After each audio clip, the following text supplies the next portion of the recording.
right, guys, now we have an advanced inner voice person. So some people are starting just from scratch and other people have been doing this for a while. So we want to show a range of people and their abilities. So now we have Alexis to come on down.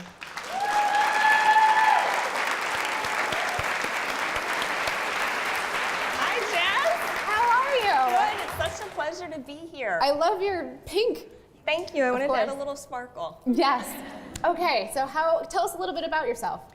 Let's see. I discovered your show way back when with Caitlin Wilson, so I've been following along for a while, and just everything that you talk about really helped to increase my awareness about my own awareness about myself, and I'm really looking forward to being here.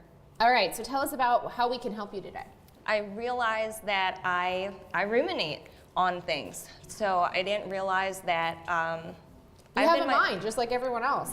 And It's yes. not actually you. So let's start doing this. One of the most peaceful, non-Brussels sprouty things you can do to not stew is to not identify with patterns that are just habits of a mind. So we all have organs. We have fingernails that grow. We have a heart that pumps blood. Your mind thinks.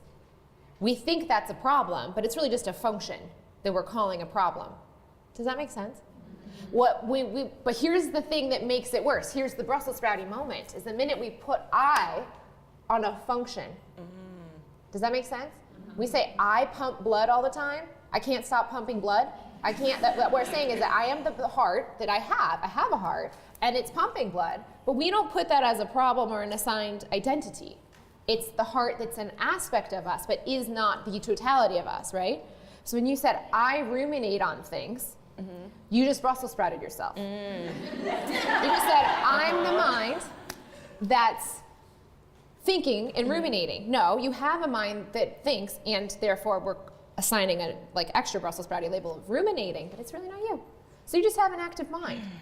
The mind in me is very active. How does that feel in terms of Brussels sprout levels? That feels so much better. Yeah, so right? much Just better. doing right from the start. We didn't even do an inner voice question, but just shifting to going, oh, that's what it does. It's like saying to a panda, don't be a panda. What's it gonna do? That's what it is. So should I give it something positive to chew on? Because Let's I feel find like, that out. That's okay. where we're gonna find the answers. But continue going on. I just wanted to kind of point that out, because even just that cuts the level of intensity by half. Right, it does. And I was so focused on, okay, my mind is thinking about negative things. How can I now give it positive things to think about? You just did, good job. You just did, my mind thinks about negative things. What you didn't do, and I would have caught if you did, is that I think about negative things. Does you guys see this? What she's doing is she's pulling her bobbleheadness into the forefront of her awareness. She's detaching from the bobblehead being identified with here. This is the pre-enlightened state. The bobblehead's just living life from up here. And it's exhausting. That's why eventually the suffering, Eckhart is really big on suffering. Not that we need to, the conflict that comes from constantly being up here and the ups and the downs and the emotional of the mind. Eventually, the enlightened state is where it flips, where this is just functioning in the background, but our awareness is much more projected down here in a more consistent basis. In the meantime, and I was thinking, trust me guys, I was like, how do I get there? It's natural. The apple falls from the tree, the poop comes out of your butt. It's just gonna happen. But in the meantime, what we can do is bobble down when we remember to. This is the middle ground. This is the transitory phase that we're in, which is we're no longer gonna stay stuck up here in the problem all the time. Amen. We're now going to know there's an answer to the thing that's still taking most of our awareness most of the time, and we know how to switch between. This is the transitory phase we're now in our level of consciousness.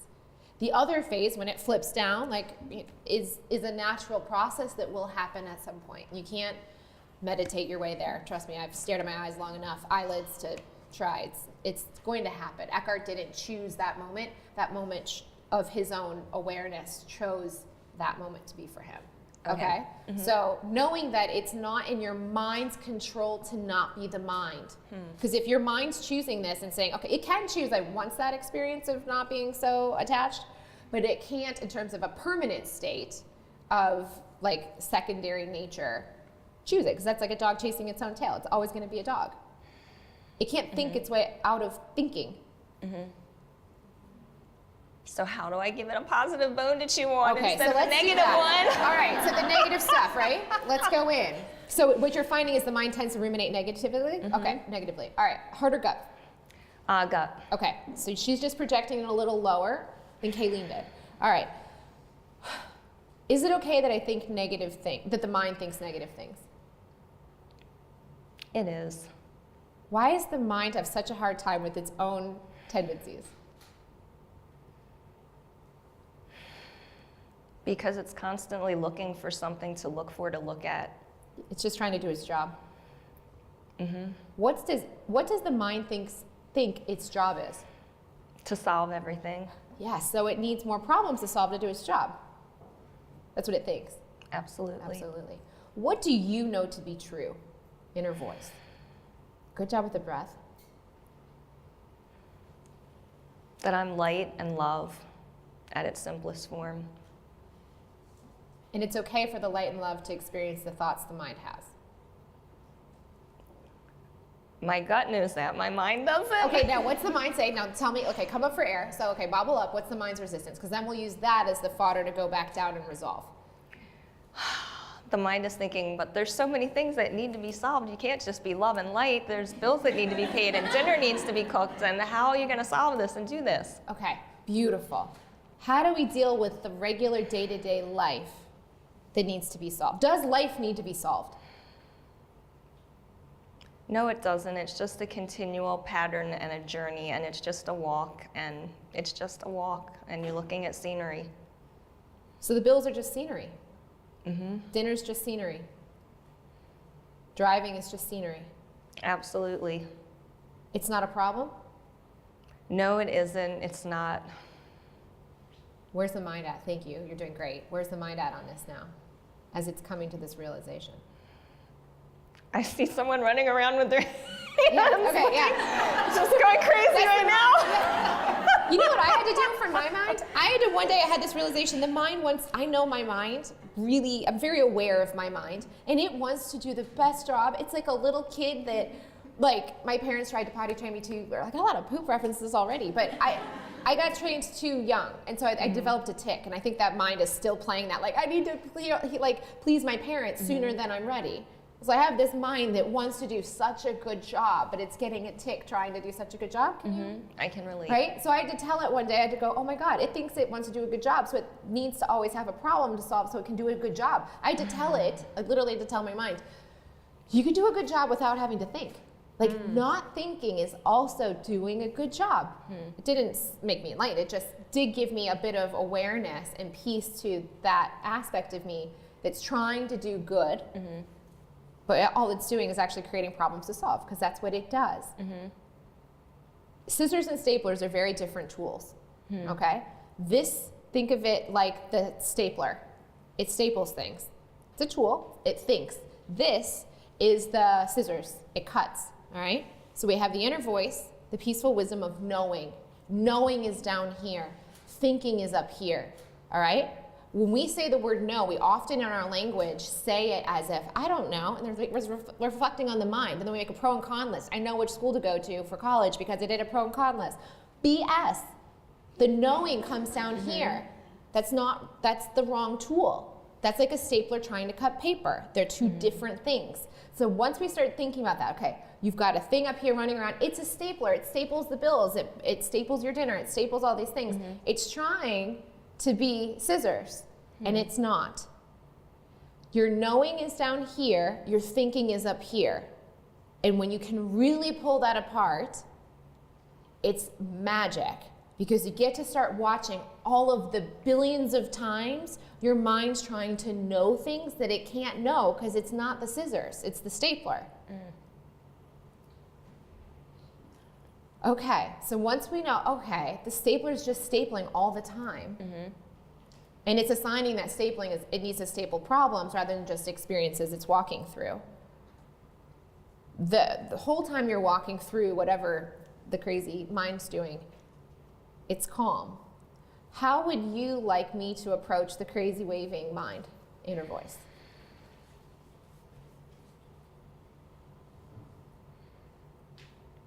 I would like to look at it with just curiosity and just say, oh. So here, okay, that's beautiful. Now tell me exactly the words you heard, because I want the people that are just starting this out Argo, I didn't hear all of that. What did you exactly hear? I heard that's curious, that's interesting. I'm just looking at it. Yeah, so that's it. She added a few more words to translate it for us, but usually the inner voice is usually, not always, very succinct. It's like Yoda, do or do not, there is no try. It's not very long and wordy. And one word can often give you the entire wisdom. Wisdom does not need language. Language is the mind, but we're translating for us, but it's not wordy usually. Unless you're channeling some entity that's very wordy, it's not going to be. It's going to be wise and succinct. So you heard curiosity and interesting. Mm-hmm. So you're not judging it when it has the whole temper tantrum or the fears. The inner voice isn't judging it? No. So it's the mind judging itself. Mm-hmm. It's the Brussels sprout scenario. Mm-hmm. How can I swallow that Brussels sprout a little faster when it's going crazy?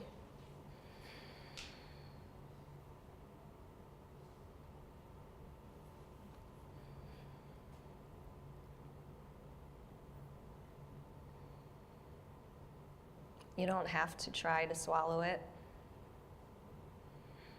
You can let it be. What does trying mean? Trying means disallowing your feelings and thinking you have to be happy all the time.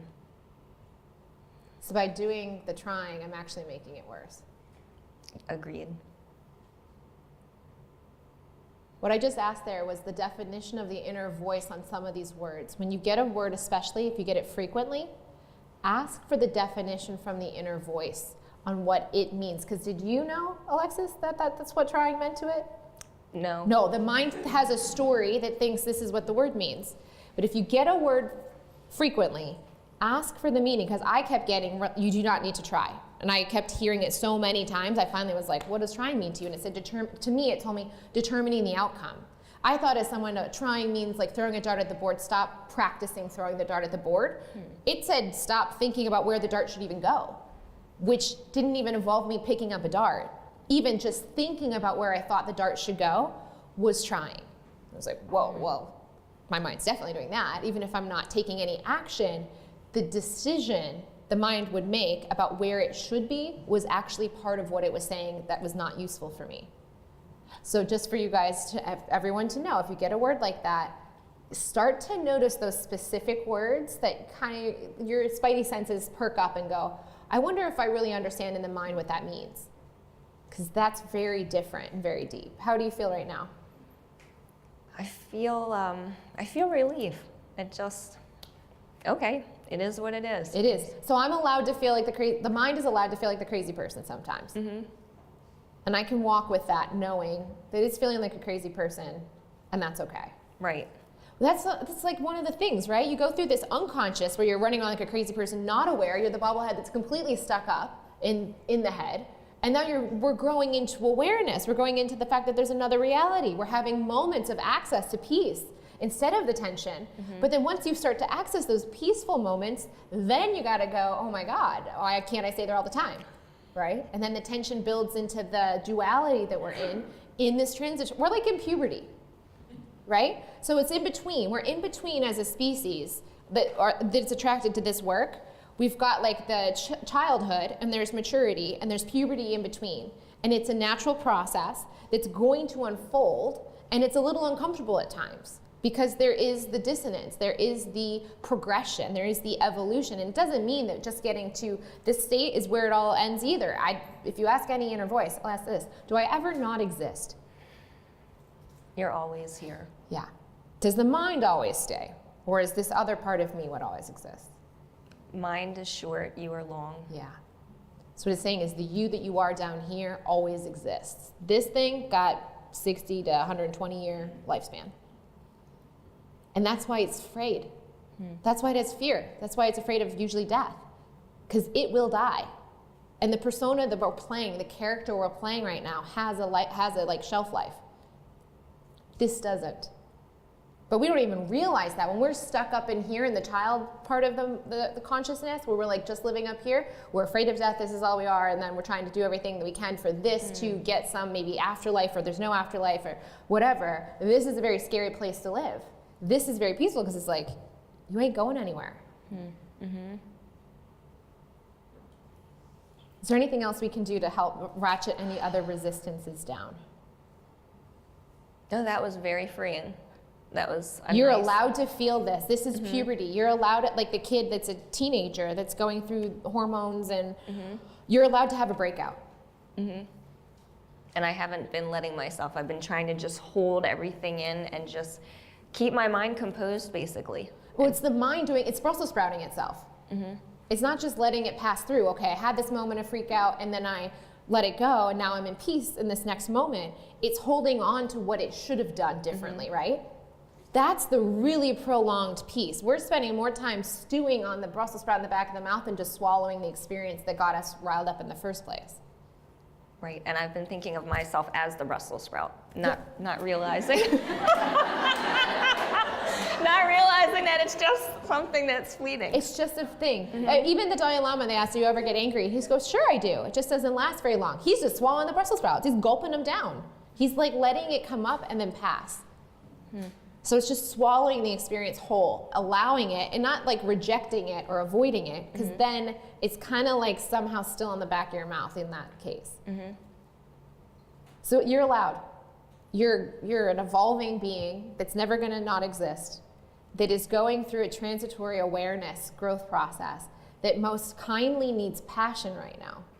Compassion. Compassion will always exist here, but trying to, and I don't even fully personally know, honestly guys, if the mind can have compassion. It's scissors and staplers. I'm not even 100% sure. It can mimic or idealize or desire, but even with love, this is an attachment mechanism. This is a loving mechanism. So when we are loving with our minds and the idea of something, we're attached to it. We have desire, and we have this like craving mentality. That's the mind trying to love something. That's stapling paper together. It's not cutting the paper. This is where love lives, and it doesn't have conditioning. It doesn't have the temperament and the attachments that this has. This is the unconditional. So it's so interesting as we start to pull apart these two perceptions of our lives. It's a little messy, and it's allowed to be down here, not allowed up here. It's like, how do I be this? Right. How does the fingernail become the heart? It's a different organ. But you can always now, this is what you can do. You have the awareness that it's okay that this messes up, and you have the awareness that this has compassion and love. So at least you can bobble head down and not expect this to feel the compassion or the love in the same way that this will. Right. I like that. Because you ever feel like your mind, it's like, okay, I'm aware of this, and how can I be this? That's what I've been trying to do. That's kind of what, does anyone relate to that? How can this, the I, the attached to the mind, how can the mind be the heart, or the gut, or the instinct, or whatever we're calling this inner voice down here? How can I be this? Like, it's not. You have both, and you're really the awareness of both. And as you become more identified to this as the observer of both, that's why a lot of meditations talk about the observer and that quality, because then you have the autonomy to not be driven by this and to tune into this. How do you feel? Great. Thank you so much. Thank you. I really love your distinction between thinking and knowing, and for some reason this just memory came up of when I was trying to decide where to go to college, and I had done pros and cons out the wazoo. I'd overthought it so much, and something told me just to flip a coin. And I was going to have, college A was this, college B was this, and I flipped the coin, but I don't know, I thought I was going to let the coin decide, but I knew. Like, the reaction I had was actual disappointment when the coin flipped, and it helped me access the knowing part of myself. So, like, the coin didn't decide, I was able to decide, and I just felt compelled to share. What you noticed, I want to point out what you did. I love it. First of all, something told me, inner voice, and the fact that you felt it. Yes. Two things to point out, right? So this is thinking, and it can create a lot of emotions, but also you can tap into those emotions as guidance at times, depending on when it's coming from a fearful place or not. But it was, in this case, useful to guide you towards what your heart really wanted. Thank you. It caused me to remember a time that I was on my way to work, and I feel like I'm in a time of transition, and I'm going to be changing, whatever I'm doing. But so this feeling of dread comes over me now when I'm going to work, and I've really been battling with that, and my mind has been battling with that. And I can remember on my way to work and just all these things, trying to figure everything out, okay, what am I going to be doing? And it was just clamor, just a bunch of clamor. And I just stopped, and I just started talking to my brain. I just said, you don't have to solve this problem. It's okay. I'm going to be okay. I'm going to be shown you don't have to solve this problem. And it just brought peace. It really brought peace. Beautiful. Did you have a realization while watching? We want to hear about it. Please send us a message at realizations@jesslively.com. May something wonderful happen to you today.